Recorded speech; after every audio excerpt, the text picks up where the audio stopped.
Welcome, Hoosier fans, to this week's edition of Assembly Call Radio, where each week we discuss the most urgent topics in the world of Indiana basketball. This is our 157th edition of Assembly Call Radio, and it is our 581st episode overall of the Assembly Call, recorded on the evening of Thursday, February 6th, 2020. I am your host, Jerod Morris. And let's begin this edition of the Assembly Call how we begin every edition of the Assembly Call, and that is with our Hoosier Proud banner moment. And Indiana is the national champion. When it comes down, Indiana will be champion. Smart takes the shot. The Hoosiers have won the national championship.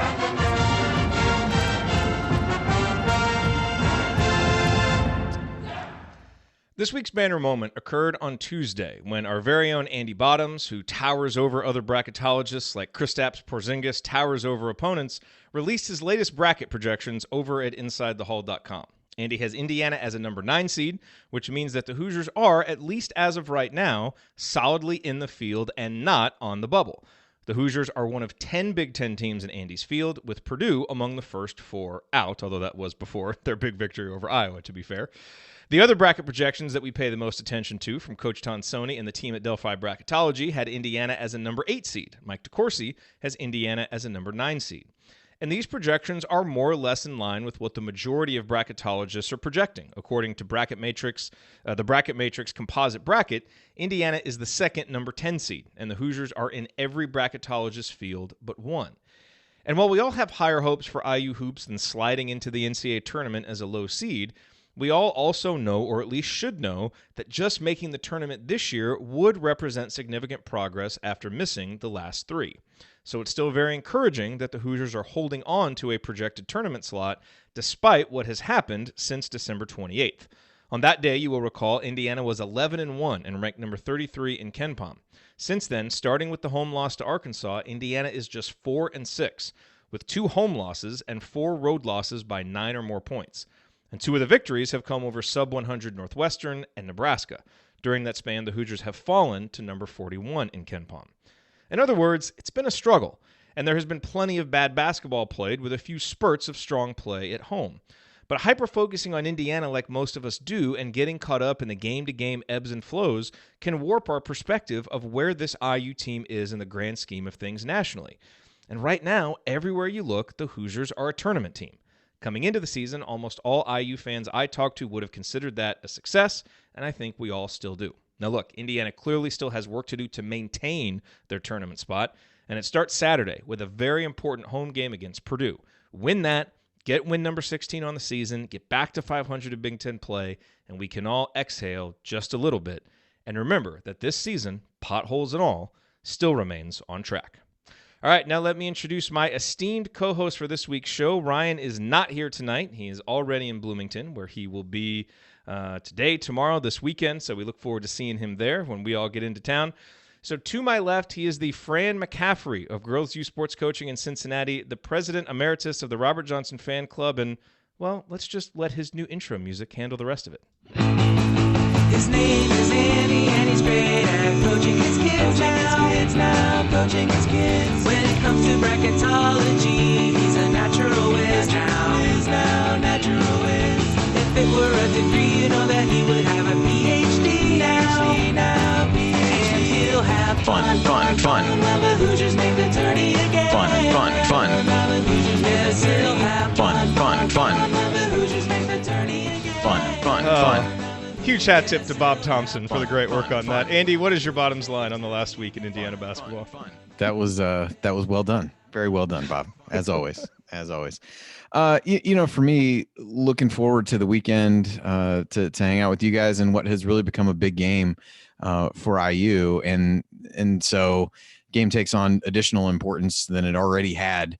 I think even with with the way they've played lately, and that has really pushed it to the forefront. And as you look at bracketology and all the questions about where does IU need to end up, most positive scenarios start with winning home games, and particularly the most winnable home games that they have. And this falls somewhat in that category, given Purdue struggles on the road and all those things. So I think it does become a really big one. And hopefully this has been a week where IU hasn't had any games for the first time in a while, and they've been able to regroup, get healthy, and get ready for the final 9 games of the Big Ten season, which become incredibly important as they look toward the NCAA tournament, get some things worked out on offense, and hoping to see a really inspired performance come Saturday, coming out against Purdue. Big game, rivalry game for both teams, and one that they both need to perform well in from an NCAA tournament standpoint. So that's what I'm most looking forward to about the week, is to see if we can see on Saturday some of the seeds of the way that they use the actual week, the week off to get ready to go. All right, and to my right, He remembers the days when a movie cost $1. Heaven help you if you ever decide to pop your collar. Play hard, but remember, fake hustle is a crime. He's the coach and it's Tonsoni time. I'm kind of unforgettable once you've seen me. it's the coach, Brian Tonsoni. Coach, what's on your mind? I like both of you guys are excited about the weekend. It's always good when the Assembly Call group can get together and we can spend some time with the chat mob and our listeners. So really looking forward to that. Almost packed and ready to go. But more importantly, just ready to see this Indiana Hoosier basketball team kind of even out its play. The up and down nature of the season is a frustrating thing for a lot of us.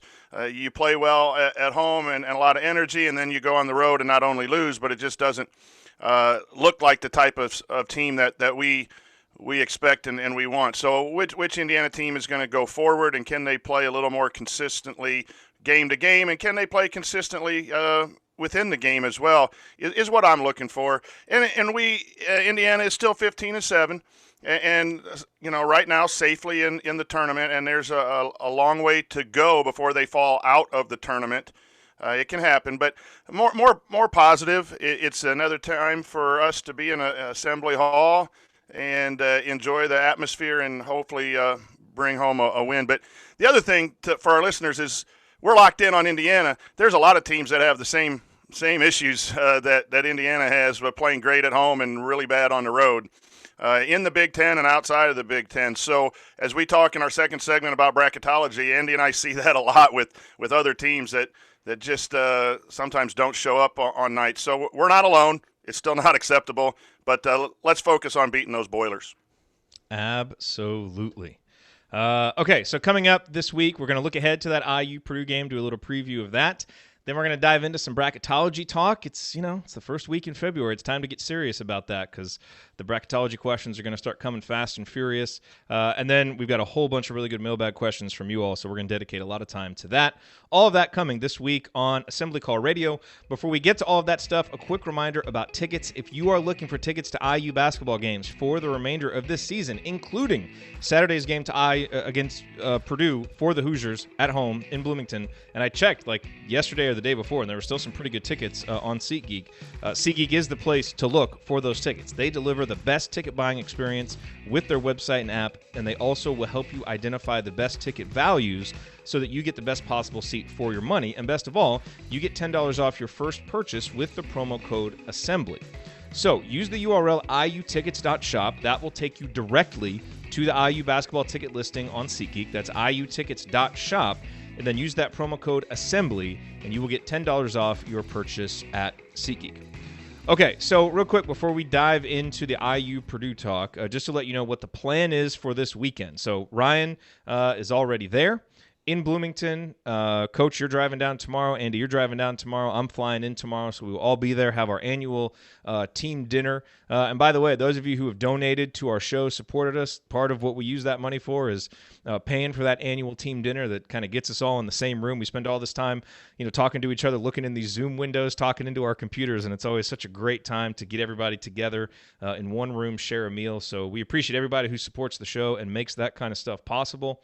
We'll be doing that Friday. We'll probably be out and about Friday night, so if you are in town, let us know because we want to meet as many of you as possible. Then we will be at the game on Saturday. Definitely a great spot to meet you guys there. And then we're doing a live post-game show at Switchyard Brewing Company on Saturday after the game. Probably start 45 minutes to an hour after the game, however long it takes us to get over there and get everything set up. But, a lot of people have RSVP'd on Facebook. It looks like there's going to be a lot of folks out there, a lot of people from the chat mob there. So maybe people that you've, chatted with, messaged with, and you'll be able to meet them in person. So we'll be doing that. But for those of you who are not going to be in Bloomington, who cannot attend the show at Switchyard, we will have a live online postgame show as normal, going live right after the game. It will be hosted by Chat Mob Chad. Obviously, we shouldn't do that. Well, we're going to do it, Chad. He will be hosting. Noah Freeman from the Hoosier Sound will be there. We'd love the opportunity to give folks who have other, IU podcasts a chance to, talk to our audience. And Noah and his group do a great job covering IU sports with the Hoosier Sound, so he will be there. And then an old friend, Will DeWitt, will be producing just to make sure everything goes smoothly. So you'll probably hear his voice on there as well. Even if you don't, he'll be in the background. So that is the plan. And then, of course, we'll be out and about on Saturday as well. So if you're in Bloomington, let us know. But if not, we still have you covered with a post-game show. And then we're going to do everything we can to get the audio of the live show and be able to post that in the podcast feed and hopefully get some video of it as well. So that's what's going on this weekend. But obviously, the main event this weekend is the game. IU-Purdue, a huge game for Indiana. You start looking, Andy, and we know where Indiana sits right now at 5-6 in the conference. They've got these two home games against Purdue and Iowa, which are obviously very winnable games, but those are two teams that have shown, that they can obviously, Purdue put up 100+, and Iowa's been able to put up points all season long. Those are going to be losable games if Indiana doesn't bring, a solid B+ game at home. But then 4 of the next 5 are on the road. So, you start looking at this, it really feels like these are, you absolutely have to get one of them. You probably feel like you need both of them. And Saturday's against Purdue. So, dadgummit, let's get that one. These are important games. Yeah, you're really just trying to look for a way for things not to snowball. We talked about the end of the end of the Maryland game. That loss leading into the 2 road games was an issue. Certainly to lose the game was an issue, but just knowing what you've got coming.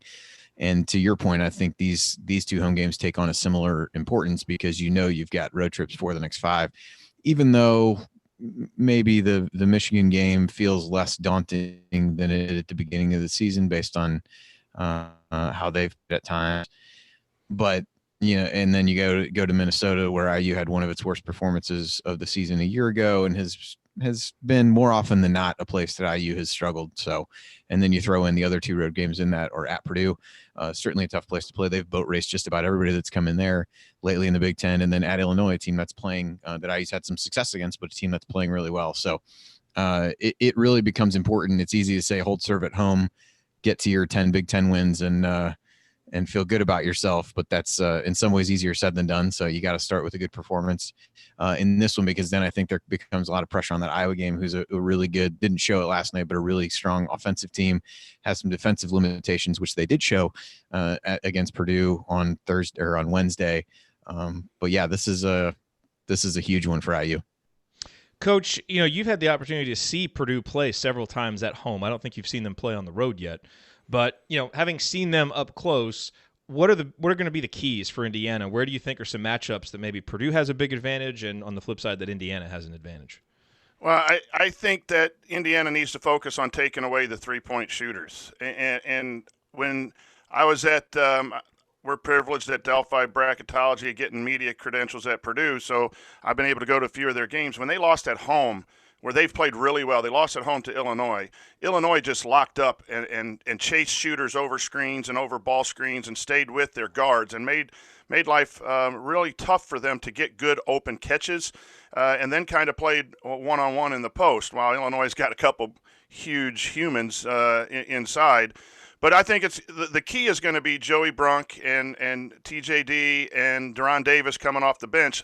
Can they keep Harms and Travion Williams at bay enough and let the guards go out and get the 3? Because if you double down and kick out and they get some open looks, I think Purdue gets energy from their 3s. And the other night they hit 19 of them, I believe, and scoring 104 points. And once you get 2 or 3 or 4 of those to go down, then it becomes contagious. So I thought the best game plan that I have seen against Purdue at home, where they're really good, was Brad Underwood in Illinois, and they were just really tight on the 3. So that's where I think Indiana's got an advantage or needs to pay attention to. And then The other thing is Purdue's a great defensive team, so you're going to have to find a way to get that ball inside. I think you can go at Trevion Williams with some up and under moves. I'm not sure he's the greatest defender. And what are you going to do to draw Harms out away from the floor because he's a tremendous shot blocker. There's some games within the games that but hopefully the road Purdue team shows up and not the 104 home team. Yeah, that was some offensive performance they put on, and their play has been better on the road. They had a couple of really bad road games to start Big Ten play against Nebraska and Illinois, and they haven't won a ton of them recently, but they've been competitive in them, which is kind of the difference between them on the road and Indiana on the road. You think back, Coach, to last year's game at home, which it was not pretty basketball. Was it 48-46? I think was the final. But, the big key coming into that game was how is Indiana going to defend the three? And that was maybe the best three-point defense they've played in the Archie Miller era. I mean, they were all over the place. I think it was almost certainly the best defensive game Al Durham has played in his career at Indiana. And so if you can get that kind of intensity and that kind of just, being locked in on the scouting report and doing all those things, I agree with you. I think that would be a really big step for Indiana in this one. Andy, as you look at it, what are some of the keys to victory for you? Yeah, if you look at conference-only efficiency numbers, a couple jump out. One, Purdue first in offensive rebounding rate. IU is actually first in defensive rebounding rate, so that's a strength-on-strength thing there, which is not all that shocking for teams that more than most are comfortable playing two bigs.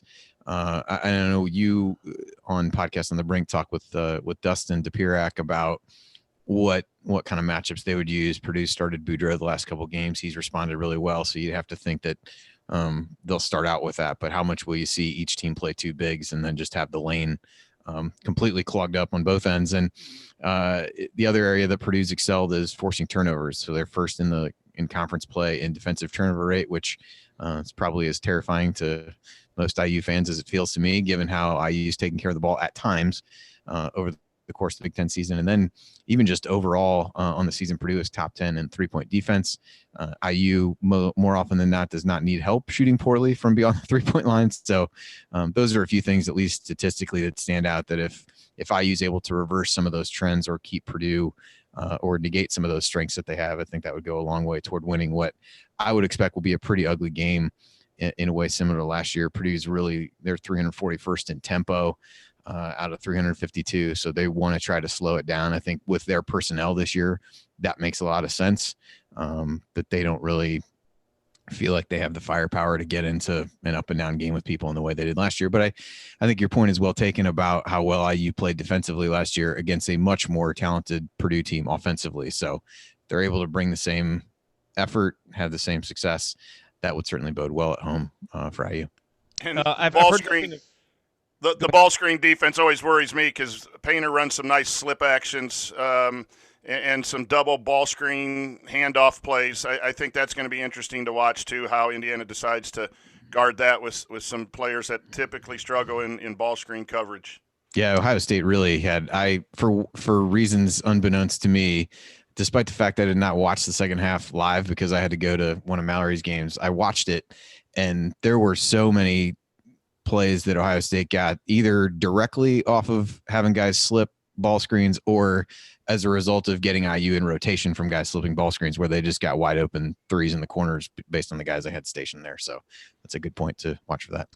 One guy who would really help in this matchup would be Race Thompson. I don't think anything official has been said. I'm not expecting him to play. I have heard, some good things about him possibly being available for the Iowa game, which isn't until next Thursday. So that's one nice thing is Indiana has obviously had, some time off to kind of rest and hopefully improve themselves. Last question, Coach. Do you have a gut feeling either way on this one? I think in the Big Ten, you always feel better when you're at home. So I have a gut feeling that the atmosphere is going to be incredible, and the players obviously play better at Assembly Hall, and we're going to get the Indiana team that played well, came up short against Maryland, played well against Michigan State, and I believe that's the kind of effort we're going to get. I think it's going to be a close game, but I think Indiana ends up pulling out a victory over Purdue on Saturday. Ryan, your thoughts on Purdue? I think Harms is largely a stiff. Okay, well, at least you're consistent on that. Hopefully that's how he plays on Saturday. All right, let's move on. Coming up here, let's talk bracketology.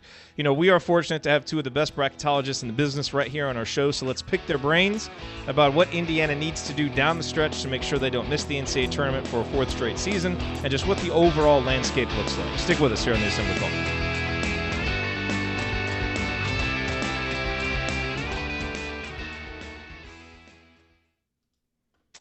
All right. Coach left. Hello to everybody watching live. Good to see you guys. I think Jerome Hunter is going to be huge. Could be a big game for him. He already had his breakout, though. His breakout was Maryland. But he's going to have, like, another breakout. He's got another level to go to. He's got a 20-point game in him. So it would feel like it'd be fitting if I was there for that. Either that or Devontae going off for, like, 37. Certainly the president of the fan club should be there for that. It's been a quiet fan club lately, but you know. Yeah, the meetings is just you, but be that as it may. The meetings are very angry. The minutes are very bleak. Donations have really dried up. But you know, it's Devontae. You're always one game away from him popping off for 20-some points that you need to win. So as long as he's going to be out there playing, it's always possible. Yeah, I do think Jerome. I mean, he's been a real bright spot over the last handful of games, no matter what the outcomes have been. I think in general he just looks more comfortable. I think he always, even when he wasn't shooting it well, I think shot the ball confidently. It looked pretty confident with it coming out of his hand, but I think now that he's seeing some results from that, he just really looks like a guy getting his legs under him. And I think, you know, that's what a lot of us talked about at the beginning of the season, is you just weren't sure when exactly it was going to kick in, but you knew it wasn't going to be right away, and seems to be hitting his stride. So if that can continue, that would be a big deal for sure. By the way, I seriously, I have to give lots of credit to Bob Thompson. Like, I did not write the lyrics for that song. He asked me for some sound drops because he had some ideas, and I think he's going to be at the post-game show at Switchyard, so we're going to get to meet him because I've never met him. But I want to play Ryan's song because it's awesome, but we have to wait for him to be here. So, Yeah. oh wait, whoa! Speaking of. Holy moly, that was totally not planned. But he might be here. There he is. Holy cow. Holy smokes. You're going to have to forgive me for the audio and the slow internet, but I'm trying from the hotel room without any Wow. broadcast equipment. That is awesome. Hi.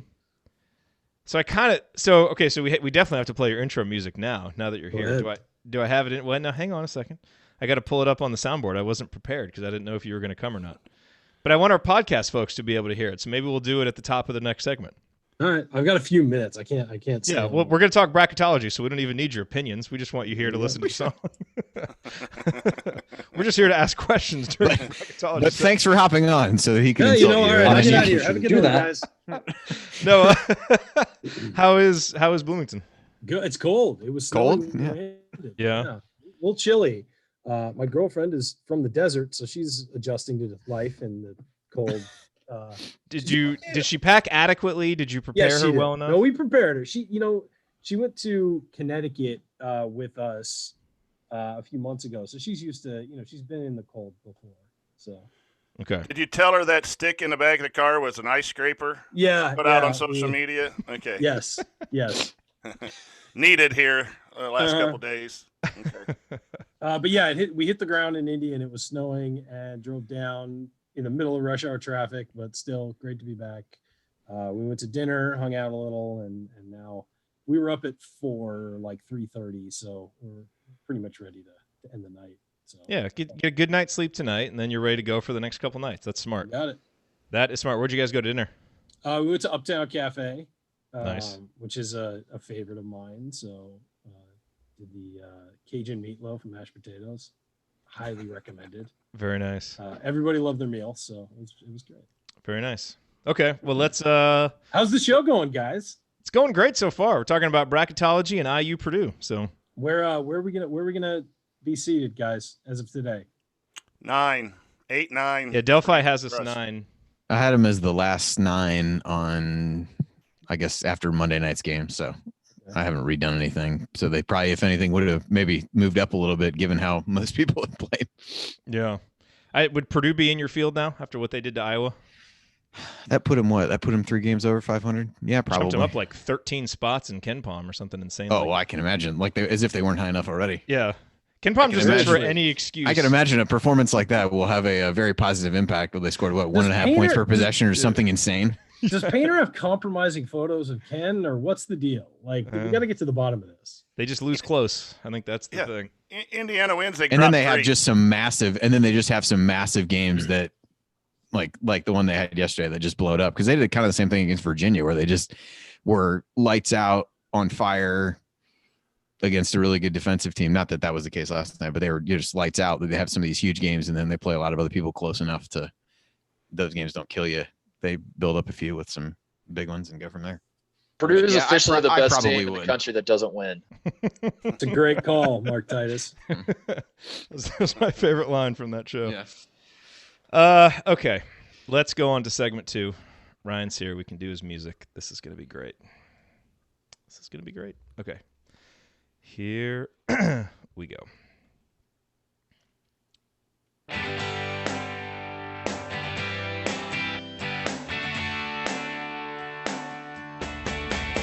What's going on? It's Christian Wofford. What's the only thing better than an epic buzzer beater? Celebrating it with friends afterwards. Join my guys Jerod, Andy, Ryan, and Coach on the Assembly Call after every IU game. Go Hoosiers.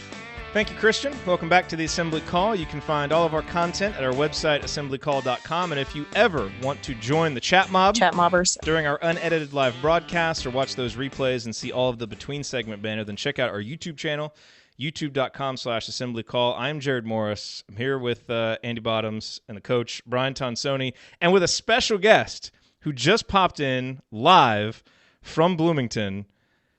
We're not going to tell you who it is yet, podcast listeners. Obviously, people on video know. We'll let the intro music do the talking. So here is the debut of this person's intro music. Here we go. All you other voices get out of the way, 'cause Ryan's got 100,000 things to say. The shock doctor's gonna go off on Coach K, or how the Big Ten refs screw up every day. He's a senior writer for the Big Lead. His Majesty's words are the elixir we need. The only problem is he won't concede the mic to other voices, even if they agree. Analyzing players, finding every wrinkle. He hasn't ever hosted, never lifted a finger. He's got all the answers. Well, let me quickly add just one thing about this. Dude just interrupted his own jingle. We gotta give some applause to Bob Thompson. That was really good, but it's truly some great work by Bob Thompson. But it was a little long. Let's cut that down a little. It's okay. It is a little long. We won't use the entire thing for all the intros. But, that's fair. That's fair. Just have a good fade out point. We will. We'll have a good fade out point. But I thought because he emails me. He's like, "Hey, can I get some clips of Ryan interrupting?" I'm like, "Yeah, sure." They're easy to find. Had to get deep in the archives for that. That's good. Yeah, seriously. Ryan interrupting his own jingle. That's just fantastic. So anyway, glad you're able to be here. I haven't heard Andy's yet, so I'll have to listen back after I'm off of it. You will. Andy's is good too. It was good. Andy's is good too. It was fun, some would say. Yeah, some would say it's fun. All right, so I know that you have limited time with us, Ryan, because you're there, you're doing things in Bloomington. Give us before we start talking bracketology, what are your quick thoughts on IU-Purdue and just the weekend coming up? Got to win it. I mean, it's a home game against your rival. You got to win it.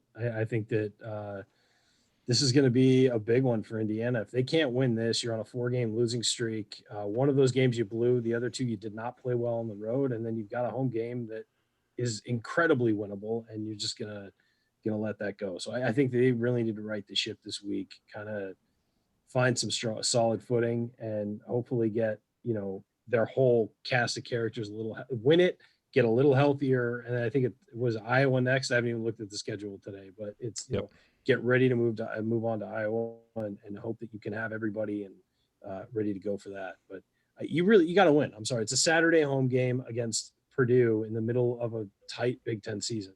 There's no year where it's acceptable to lose that game. You've got to win that game, and especially with what Purdue's done this year, they've had games where they've been impressive, but for the most part, it's been a very average season for Purdue.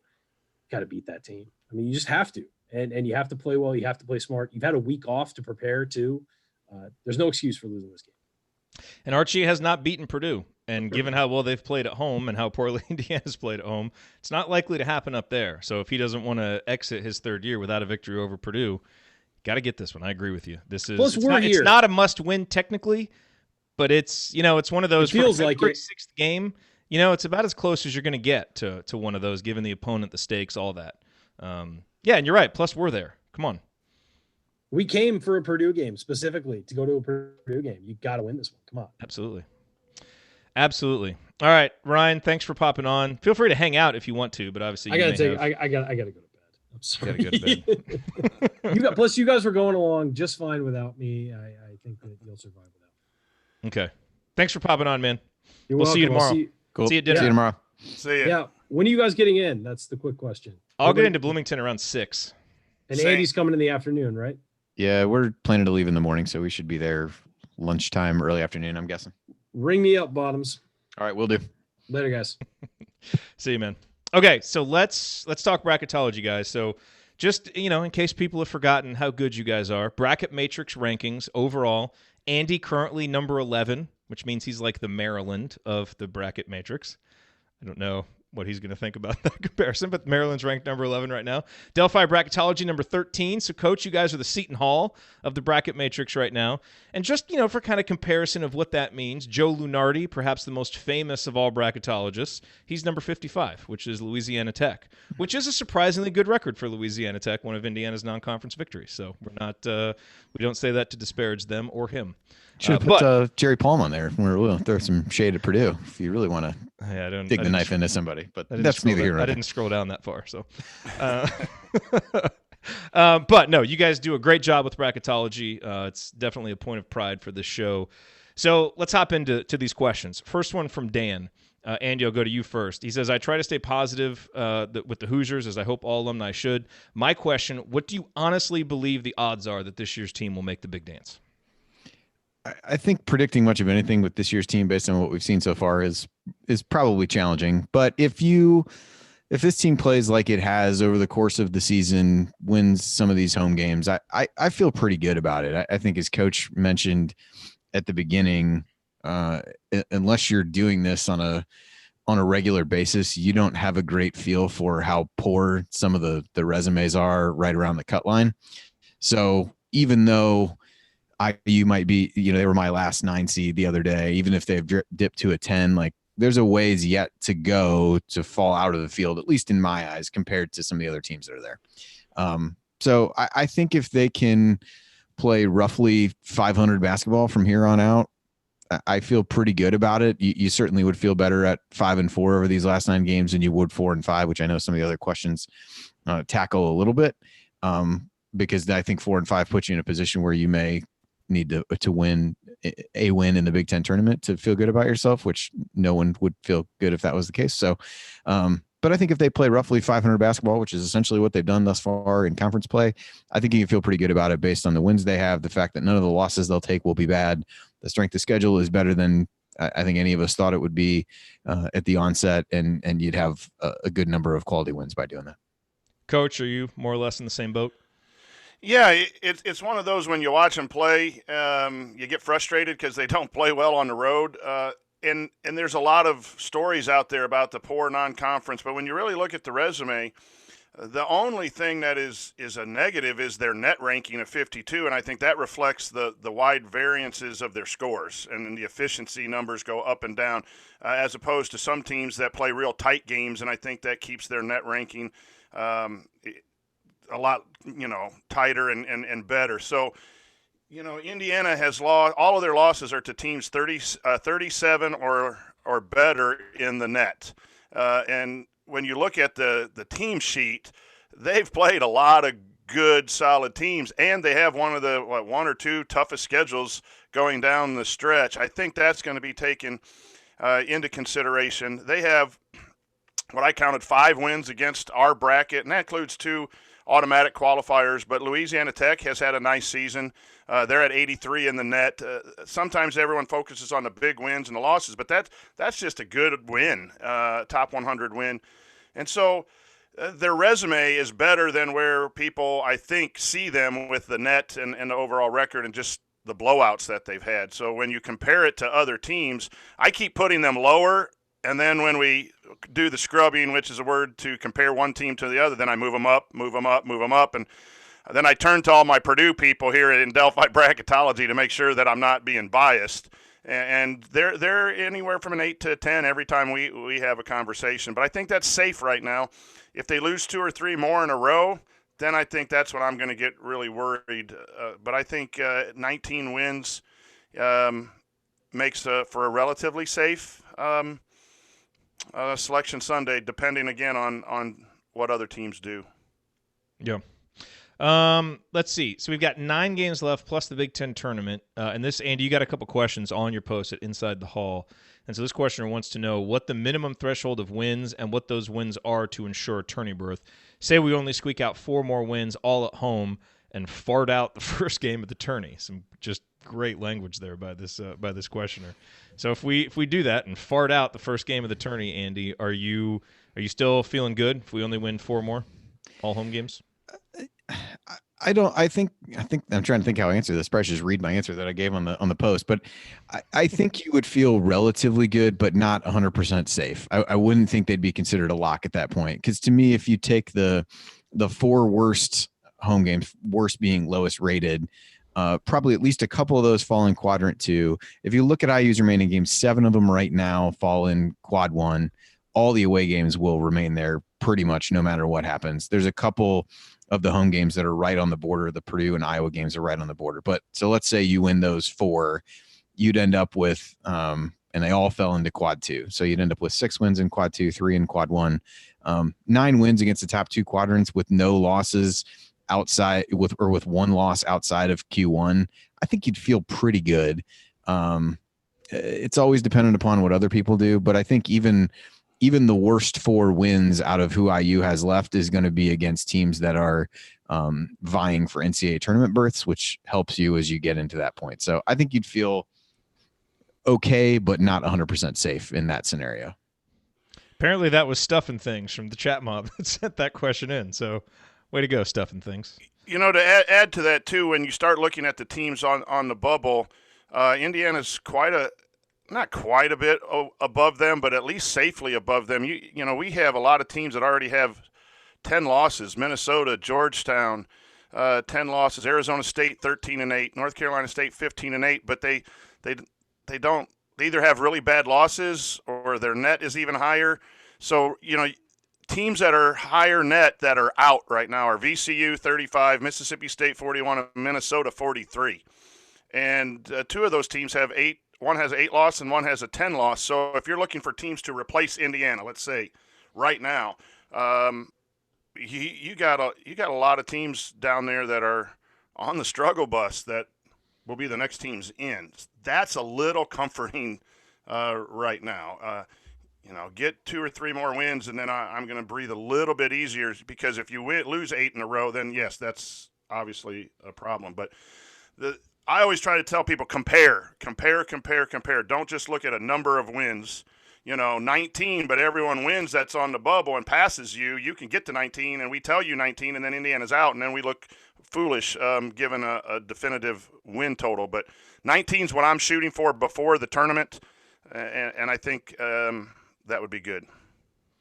So one question, just for clarification on how this all works, and we can use Sally's question for this. She said, Ohio State is showing as a quad 1 win and loss. Will that stay a quad 1 opponent if they stay on a downtrend? Now, Ohio State's won 3 in a row, and they just got a road win at Michigan, so it seems like they've reversed their downtrend.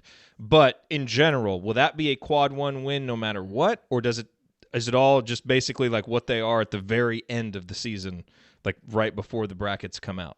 Because that stuff is fluid, right? Yeah, it matters where they are at the end. If you look at where they are, the quad 1 home wins go up to teams ranked 30th, and Ohio State's 17th right now. So you don't see at this point in the season huge fluctuations from game to game on teams, unless they just have a really outlier type performance that moves the needle. So it will depend on where they are at the end. I would struggle to think that Ohio State will play that bad that they would fall out, given they're 2/3 of the way through their season and they're ranked 17th. I'm not sure they drop 14 spots to drop out of there, but you never know. Here's an example along those lines, too. It is the end of the year. I do think the committee looks at this even more than Andy and I do when they get together. I was looking at Penn State this week, and they have 2 quad 3 losses, and that generally stands out on whatever spreadsheet people use as outliers. And so they have some bad losses. Well, those bad losses are at 101 and 105 of the net, and they are right off the cutoff. So those teams, if I think it was Ole Miss and one other team, if those teams win 3 or 4 games down the stretch and move up to 98 or 99, those quad 3 losses become quad 2 losses for Penn State, and that resume now looks even better just looking at the numbers. I think the committee does look at that because there's a wide, from one number to another. I think it's 100 to 200 net for quad 3. Losing to 102 is a lot different than losing to 199, and I think the committee, when they really start looking at this, knows the difference even inside of the quads. And with that, even quad 1 and 2, they report out different tiers, a 1A and a 1B, to help people understand that. So, yeah, it moves, and that always poses an interesting night-to-night difference for us bracketologists. Yeah, the 1A and 1B thing that Coach brought up is a good point. So they basically split quad 1 in half and then have certain games. I won't quote the numbers, but they do that for those top 2 quadrants. And if you look again at IU's right now, 6 of the 7 losses are in the top part of quad 1. So none of those are really considered a bad loss at this point. And yeah, the cutoffs are somewhat arbitrary. So again, IU's got a lot of teams. Purdue is 29th right now. They've got a home game against them. Will it be quad 1 or quad 2? Iowa's 30th. That's right on the border. There needs to be, should be, and tends to be some attention given to the fact that they are arbitrary cutoffs, and not everything is just you have, X number of these wins, and every win within a given quadrant or even sub quadrant is actually equal. Last bracketology question from Patrick. He wants to know, Andy and Coach, we know what your what your 2 favorite bracketology sites are, obviously, but what is a reliable third site to look at? In addition to Mike DeCourcy, of course, friend of the show, who we this one to me is pretty easy. It's Bracketville. Bracket Guy Dave, I think, is his handle on Twitter. I had him when I did the Bracketology podcast a couple years ago, had him on multiple times. Super knowledgeable. I think he's ranked number 1. If not, he's really close. Has finished toward the top a number of different times. So he's definitely a reliable one if you want consistent track record of really good results and well thought out analysis and stuff that he puts out. So he would be the one that I would pick. I would second that. I read his stuff all the time, and I follow a couple of people that I just enjoy. Shelby Mass from the USA Today, Bracketwag, at Bracketwag on Twitter, is a great guy. Helped us out when we got started in teaching us from afar a lot of stuff, along with Andy. Those 2 people, Andy and Shelby, did a nice job in helping us get started. WarrenNolan.com is where I get a lot of information. There is so much stuff that you can point and click, and they have the team sheets or a version of the team sheets that people can look at to see the different quad wins and very similar to the NCAA sheets. The NCAA sheets are available to the public as well.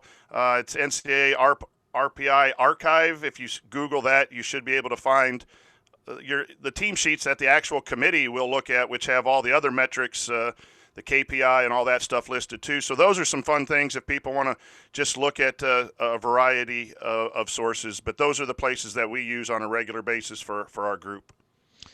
Good stuff, guys. So Hoosiers are in good shape, but got to keep winning games, and that's got to start on Saturday. And hey, if they can actually maybe win a few on the road and get something going here, that seed can go up. They still are, we keep talking about, we kind of talk about worst case scenarios. What do we have to do to just squeeze in?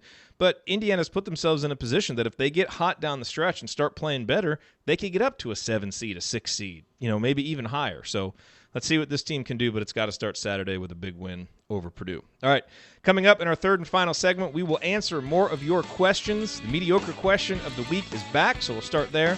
And then what is our most embarrassing preseason prediction? And should Archie get more technicals? That and more. Stick with us here on the Assembly Call.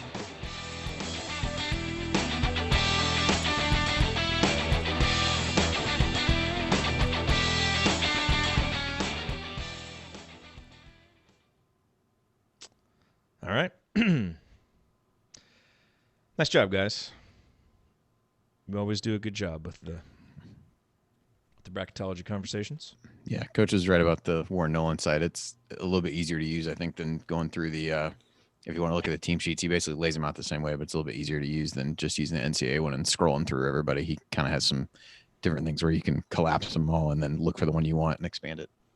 Yeah. Nice. Very nice. Coach, what's kind of the status of Delphi Bracketology now that you guys are doing that new show? Is this is it a pretty prestigious thing now to be in at Delphi High School? You know, it's I'd always like to have more people in. High school is a different thing now. You know, there's a lot of things going on, a lot of people working. There's a lot of work to Delphi Bracketology, so I'd like to have more. We have about 10 kids and 4 faculty members, so that's enough. Anything more than that, and you got too many people shouting out which team should move up and move down. But it's a really neat opportunity. Greg Rakestraw with ISC Sportsnet contacted us in November, and it's just cool to have kids on set. I have one to my right, one to my left, and then the other faculty members get a chance at hosting too, and it's just it's what a cool experience for those kids. Yeah. That's awesome. So it's really good. We have 2 real good seniors that have been with us. One's been with us 4 years, the other's been with us 3 years, and they really get it. And what will be harder to replace? Yeah, what's going to be harder to replace? Good seniors on your basketball team or good seniors in your bracketology? Probably bracketology. I'm not going to lie. When they got kids texting you at 11:30 at night, hey coach, we need to move. We need to look at moving Arkansas down a couple seed lines. Okay, Joe, go to bed, man. You got school tomorrow. Yeah, man, that's when you know. That's when you know they've got the passion, man. When they're up thinking about it at 11:30. That is when you know. It is one of the best things I've ever fallen into, and I will say this: I thank Andy an awful lot. When we got started, Andy was there answering questions, and Shelby Mast down in your area, I believe. He's from Houston or around Houston or someplace in Texas. Sent a lot of emails and got a lot of answers from both of those guys, and then we just kind of fidgeted around. So it's all good. By the way, a great Twitter conversation just happened, but it had a sad ending. This is from Megan, text Megan. She says, now pondering harassing rumors and rants and Madeline into some Blarney puffballs. Madeline excitedly replies, what is that? ! And question mark. Megan says, think the most perfectly fried, perfectly seasoned mashed potato ball. It's heaven. Steaming hot, served with sour cream. Cheesy, starchy perfection. Madeline replies with a gif that says, yum. Megan, Ryan, with like 6 A's and 3 exclamation points. I can leave work soon. You guys, let's do this. Like 20 minutes max. Ryan's reply, haha, we're in bed. It's been a crazy long day. We'll see you tomorrow. Megan replies, sigh, fine. I will get with you guys eventually tomorrow. Short-staffed. Gonna miss dinner. You know, she put herself out there with a great idea. And it's 8:50. 9:50. It's 7:50. We're there from. No, 6:50. We're there from. Get out of bed. Good grief.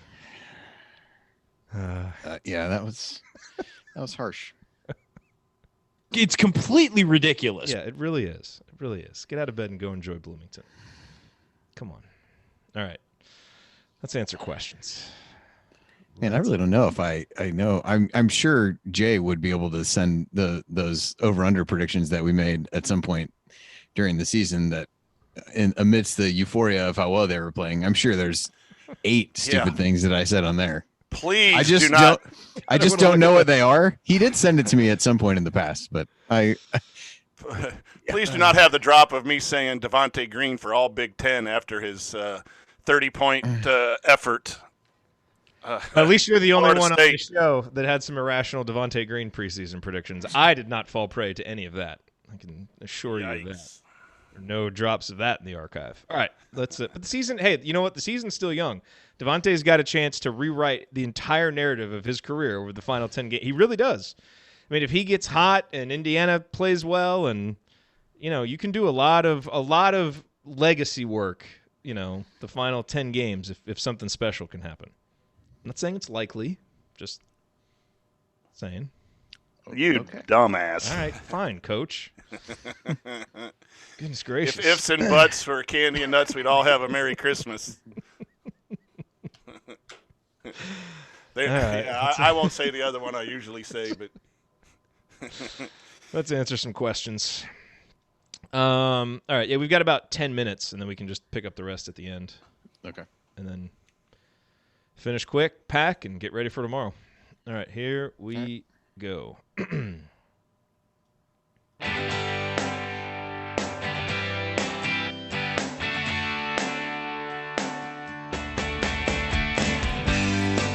Carson Edwards here, and even though I'm teammates with Romeo Langford, I'm still never going to listen to the assembly call. But go Celtics.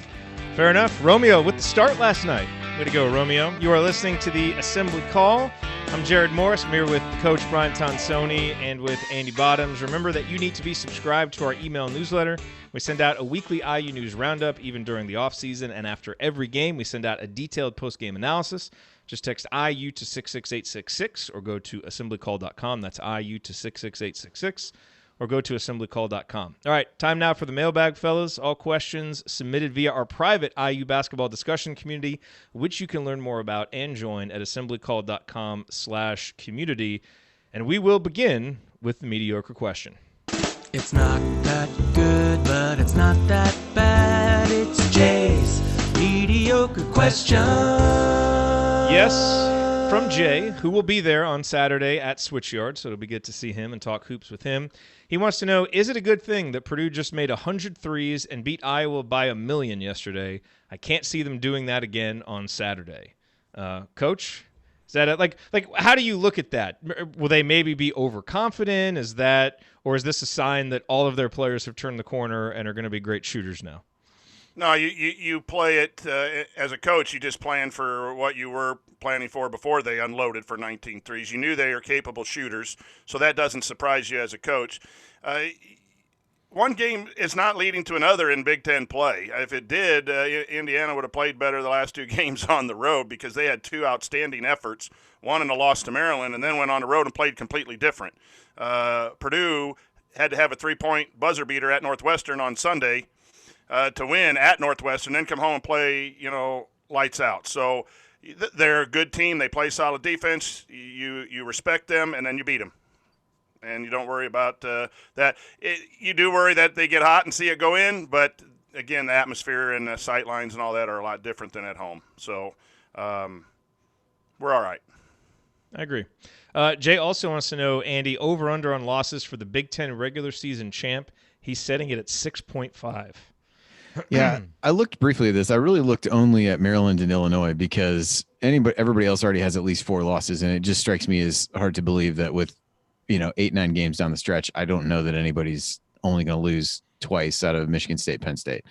So Maryland, given how they have generally played on the road, they've got 5 road games left, including at Illinois, at Michigan State, at Ohio State, at Minnesota, and at Rutgers. Wow. So they would have to, win all their home games and lose just 3 of those. I suppose that's possible.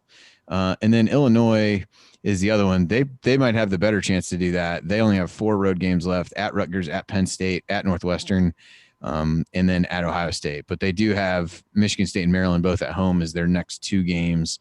And then they finish up with Iowa at home. So I would tend to take the over just based on how things have been. But if I was picking somebody who could do it and hit the under, it would probably be Illinois.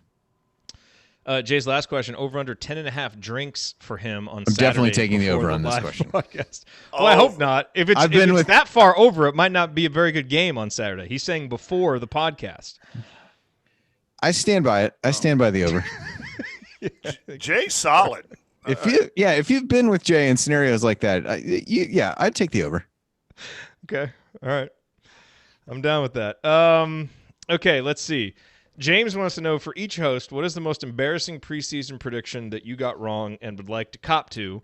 Also, what is the best preseason prediction that you made that you would like to get more credit for? He said maybe the IU version and the Big Ten version. So I'll go first on this one. Look, obviously, proclaiming myself president of the Devontae Green fan club hasn't worked out yet. I'm not giving up on that because we still have some time left. I'm not saying the heart wants what it wants, Jerod. Don't feel bad. I'm not going to endorse his bad play. We need more good games, but when you don't just abandon your fan club. Like I'm there with him till the end. So we'll see how that goes.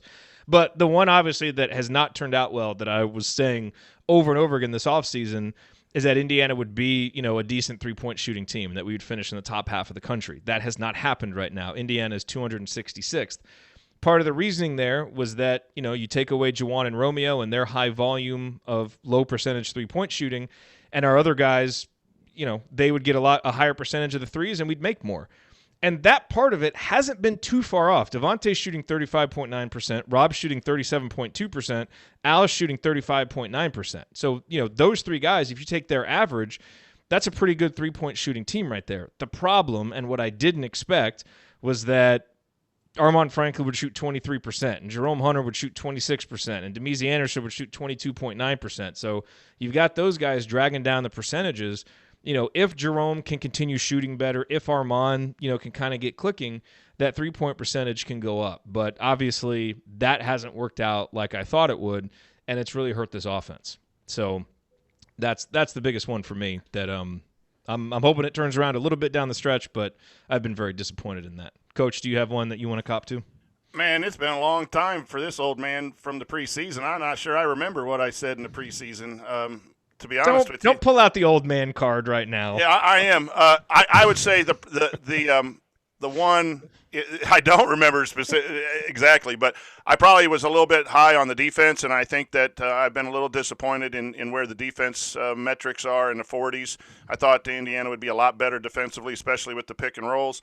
I did make a comment after the Florida State game about Devontae being all Big Ten. I will put that on. I will take that as a really bad take. I think, again, I was okay with I thought Indiana was pretty good in the preseason. I thought they had a chance to go undefeated, and short of 8 minutes against Arkansas, I thought their preseason play was up to what I had thought. So that's where I would go without absolutely remembering. It's a true old man card, to be honest with you.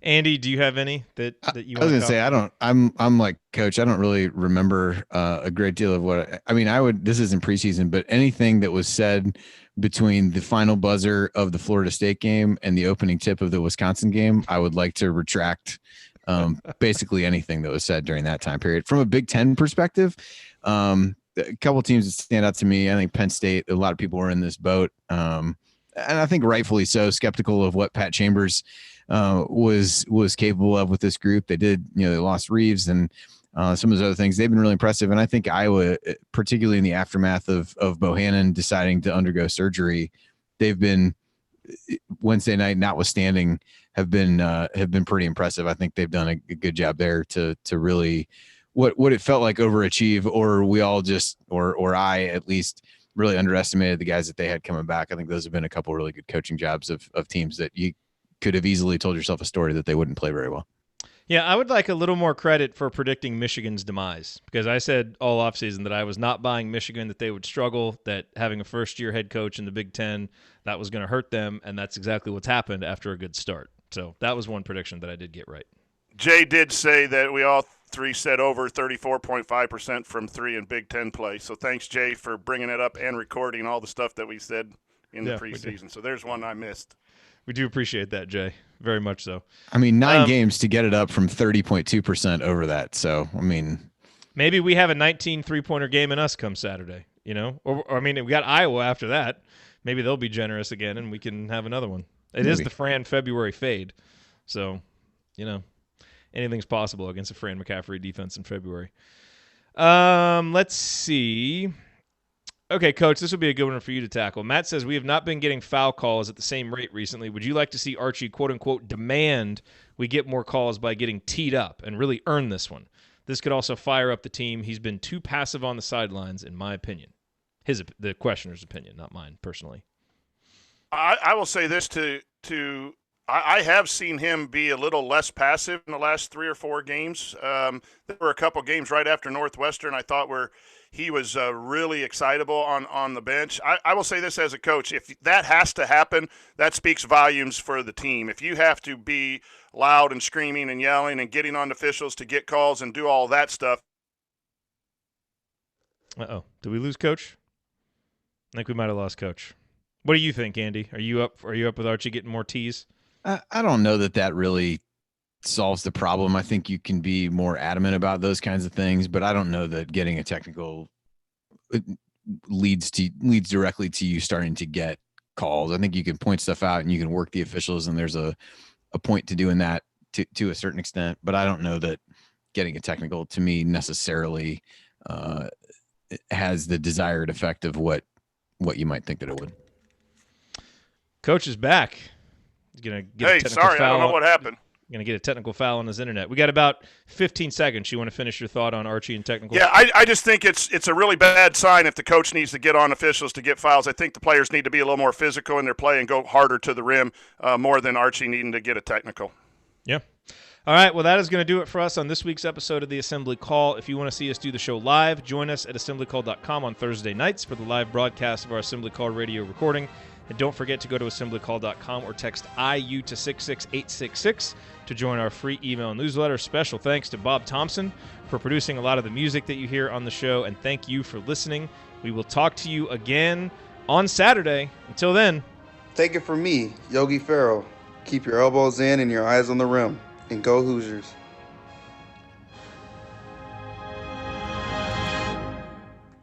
Thank everybody for coming out. All right, I got to get out of here, folks. Thank you. Here I come. This is Don Sony.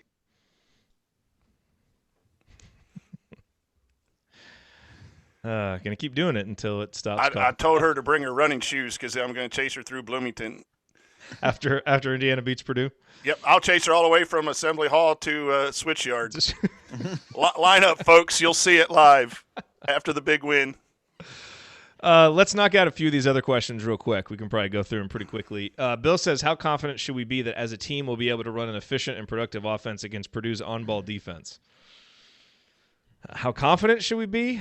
I mean, it certainly helps that we're going to be at home, but I don't know that I'm particularly confident about the way that we're going to be able to run a consistent offense against Purdue. I think, as you guys said, it's going to be a slower game. It's going to be probably an ugly kind of muck-it-up type game. I won't be surprised if the game is in the 50s. I really won't. Last year's game was 48-46, so I still think we can win because, I think we need to fall back on our rebounding and, what our identity is supposed to be, which is defense. But yeah, we'll have some spurts and I think we'll make some shots, but I don't think we're going to see consistent offense, probably from either team. I would agree with you. The concern I have about this team in this game and going forward is we just don't have that scorer. Illinois, when they beat Purdue, the DeSumo kid just took over and closed out the game with some big shots. And Frazier's just stepped up and hit some incredible threes. That's how you beat a good, solid defense, is by making some plays that aren't even in the offense. And that's where Justin Smith has to be aggressive driving and make some actions. The guard's got to be catching, ready to shoot the three and not be hesitant. You can't overemphasize throwing it in the post to where you don't shoot open shots. You need a Jerome Hunter mentality and then be hot. And when you play tougher teams, those are things that worry me. Yeah. Andy, anything else to add there?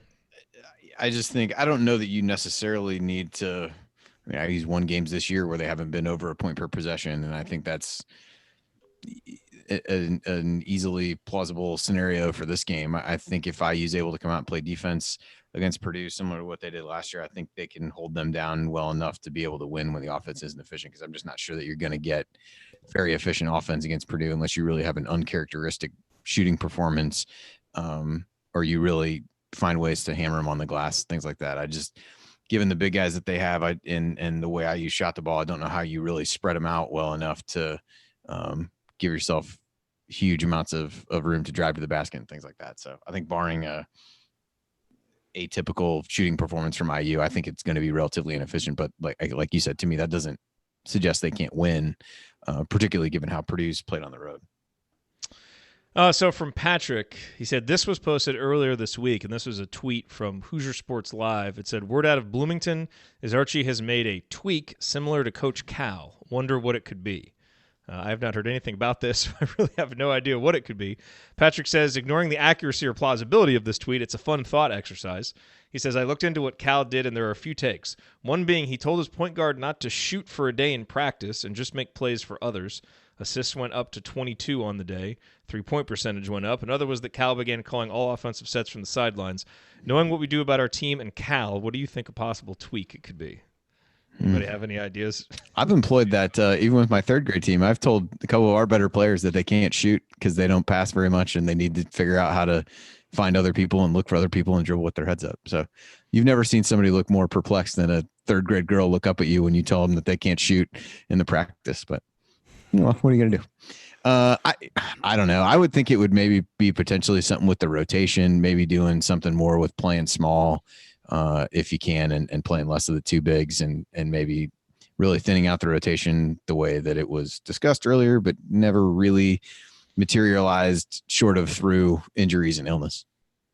I'm definitely up for seeing some smaller lineups, and let's see how those work. Not that we're ever going to go away from playing with the bigs because it's a strength, but yeah, you don't have enough total versatility to go away from that for long stretches, but you've got enough where give yourself a chance to give teams, if nothing else, to give teams a different look that they're not going to be prepared for. Especially when Race gets back. Like, we've seen some lineups when Trace and Race have been out there together where Indiana's played some of its best basketball. I'm thinking back to, I think it was the Connecticut game when those guys were out there and played really well. There have been a couple of other stretches. Maybe the Michigan State game, I think they might have played together. So again, you don't go away from it, but to be able to go to that for certain stretches of games, I'd like to see us be able to do it a little bit more. I've clamored for that for a long time, and I'm actually coming around the other way just because Joey is so good and Trace has been our better players. But I always have thought that the game is a one-post player or no post players or post players that can step out like Luka Garza can shoot the three. It's just a different it's a different game in the NCAA, and I know Archie said earlier he had to play a little more, old style type of basketball, and I think that was the best choice, to be honest with you. But it just mucks up the offense and the driving lanes and all of that. And I'm sure I know he's aware of that, and he still knows that it's probably best with the guard depth and everything else to probably play that way. But I do think, smaller is intriguing to me, but then you take your two best players and have to split time. And Joey should start. There's no question he should be a starter, but there are some matchups and some sequences in games where I think, because, he can't play. Oh, absolutely. Anyway, but, so you're going to get him on the court, but just maybe try and stagger them a little bit and see, Yeah, I don't know. This is a game you'll see that as much just based on the way that Purdue likes to play. Even with Boudreaux, I don't know that he's not really in that mold in particular, but that would be the only thing I could think of if in fact that is something that's circulating out there about a tweak of some kind. Yeah. Last question. Is there a player who you have not yet awarded a game ball in a post-game show to who you think will earn one in our remaining games? And if so, who would you expect it to be? So the current game ball tally, Trace has 9, Joey Brunk has 3, Al Durham, Devontae Green, Rob Finney, and Jerome Hunter have 2, Armand Franklin has 1, and that poor Wisconsin game where no one got a game ball. Players who have not won a game ball yet, Deron Davis, Race Thompson, Demezy Anderson, none of them particularly surprising, but Justin Smith has not yet earned a game ball. He's been second several times, but he has not yet earned a game ball. He seems like the obvious answer for a guy who we think will get one. And Deron Davis has actually come close in a couple games too. But Justin would be my answer there. He plays so many minutes, you would certainly think he'll get one at some point. Yeah. Or if there's a solo Ryan show, then Race would get it. But otherwise, I tend to go with Justin Smith. A solo Ryan show. That would be awesome. Which would be amazing on every level. Yeah, almost every show is a solo Ryan show, isn't it? To some extent. Every segment, Ryan. Oh my God! Walking into a bear's mouth. That would be walking into a bear's mouth, right? Absolutely. Podcast equivalent of walking into a bear's mouth. 100%. The concept I could see Justin winning one. Hilarious. Yeah. It has to be Justin with this. What step in the hosting process would Ryan get stopped on? Like the first step? Like how many steps would he be able to If finding the instructions is a step, then that is the one. Opening up the spreadsheet with well, because he'd have to have Zoom open and Gmail at the same time, which, as we've learned, just it's not a combination that works on computers. Oh my gosh, the open tabs. That's frightful. San Diego would never be the same. A Ryan Solo show. Hey, on some good news, and I'm sure everyone has seen it or heard it, or if not, Coach Roberts was in to see a JUCO point guard at Vincennes. Oh yeah, I saw that. And so again, despite the struggles and frustrations, whether you're on the coach or on the player side, whatever, all that stuff we always talk about, I think they do analyze what we have and try to do what is best with what we have, and are trying to get better pieces. Obviously, another guard to help out at the point after some graduation is a must, and if they go that way, that would be, I think, a good sign. I also like the comments about the Ohio center. Obviously, the kid from Fort Wayne is probably a priority as a big in the 21 class, but I don't even know his name, Duncombe, yeah, Logan Duncombe. I think. Yeah, from Cincinnati Moeller. The Moeller coach had some really interesting words to say about the player and about Archie, because his son was a manager for Archie for several years. And if you're not sure about Cincinnati Moeller, they are a dominant team in the Cincinnati area, won 2 state championships. I've seen them at team camp. Their team was at a team camp that we were in a while back. Just I have a lot of respect for their coach. And so saying some positive things about the way Archie does things and how this player would really fit into Archie. And the thing about that was he has good feet in order to guard. And I picked up on that, and that's a huge thing that we've talked about with some of the players that were here and then obviously that were brought in, is slow feet to guard pick and pops and things the way Archie wants to do it. So again, trying to find some positives in a rough week of basketball. I think the coaching staff is identifying areas of needs and then trying as hard as they can. Now they have to finish the job, as we're all, got to win some games, get in a tournament. You got to finish the recruiting job, but it's not inept as sometimes I get on my Twitter feed in response to what's happening. So those were 2 things I was excited about heading into the recruiting aspect. Yeah, that's good. Good feet, man. If there's anything we've learned about what you need for centers who are going to play in this defense, they've got to have good feet. Every time I watch Virginia play, it's like seeing the defense run. It's like watching almost a different defense be run when you see Diakite and Huff out there and just how quickly they move. It's like, my goodness. That's, and not that Joey and Duran don't try. They just, they have plodding feet. They just can't move that well. They're being asked to play a defense that they're not well suited to play, really. You brought Joey in for heart and hustle, and it's showing.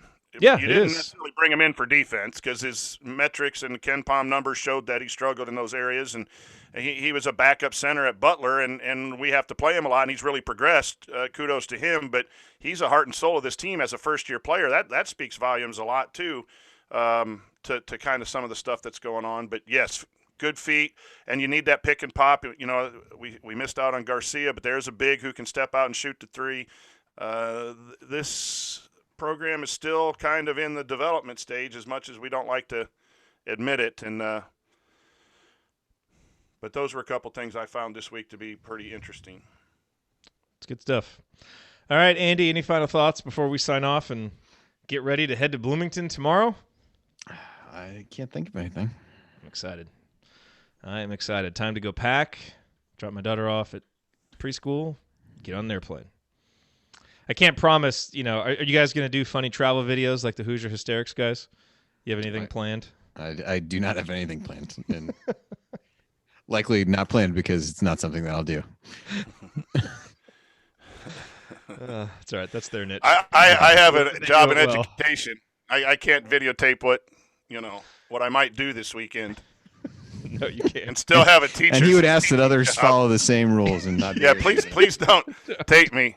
As Jay's saying, to bring your drinking livers, I do need to teach on Monday.